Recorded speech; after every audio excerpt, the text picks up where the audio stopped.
Welcome back to the deep dive. We've got something really different today. Definitely different. It's a text file you sent in called cum.txt.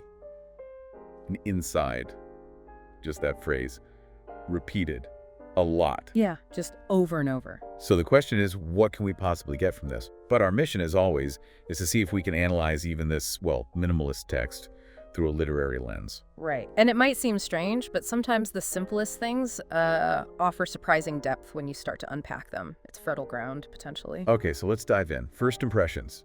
For me, honestly, it was just the sheer relentless repetition. Kind of hits you. Absolutely. That's the immediate thing, isn't it? The repetition. It's unavoidable. So what does that repetition do, literally speaking? Well, think about repetition as a device. It emphasizes, right? But what's being emphasized here? Good question. Does it build like intensity, or does it just become monotonous? Yeah. I sort of felt both. It could be monotony, creating a kind of hypnotic rhythm, maybe. Or does that constant command tap to come gain power? Does it feel more urgent, more demanding? Because it's repeated so much. Yeah, the urgency aspect. That command, it does feel insistent. But there's another possibility, too.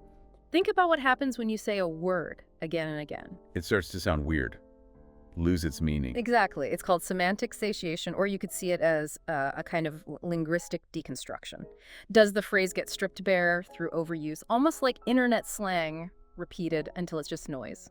That's fascinating. Deconstruction through repetition. Okay, so we have no author, no context, which leaves interpretation wide open. Completely. The literal meaning is, well, pretty direct. Can't ignore that. But could tap and come be metaphors? Could tap mean something like starting something, clicking, and come as a conclusion, an endpoint, a release of some kind? That's where the ambiguity becomes really interesting. Without context, it's almost like a blank slate or a Rorschach test, like you said earlier. The meaning depends heavily on what the reader brings to it. Right. What associations do you have with those words? It pushes the interpretive work onto the reader, you know? It almost feels like it could be. Conceptual art. Is the piece about the phrase, or is it about our reaction to the phrase and its presentation? That's a great way to look at it. Conceptual art often values the idea, the concept, over the execution itself. And the title, tap2cum.txt. Yeah, the .txt part, that feels deliberate. It roots it firmly in a digital context, doesn't it? Like a code or a file, or maybe those repetitive actions we do online, clicking, tapping. It makes you think about where literature can happen now.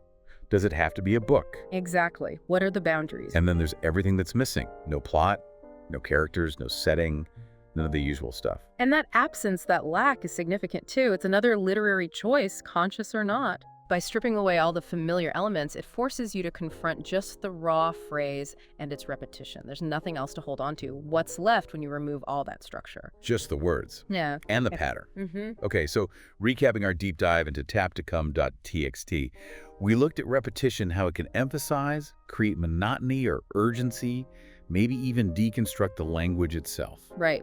And we touched on interpretation, literal versus figurative, the role of ambiguity, and the idea of it being conceptual art. Plus, the significance of that digital file format, the title, and what the absence of traditional literary elements does to the reading experience. It really challenges our assumptions about what literature is or can be, and it highlights your role, the reader's role, in making meaning. Which leads us perfectly to our final thought for you to mull over. Think about your own reaction as you listen to us discuss this.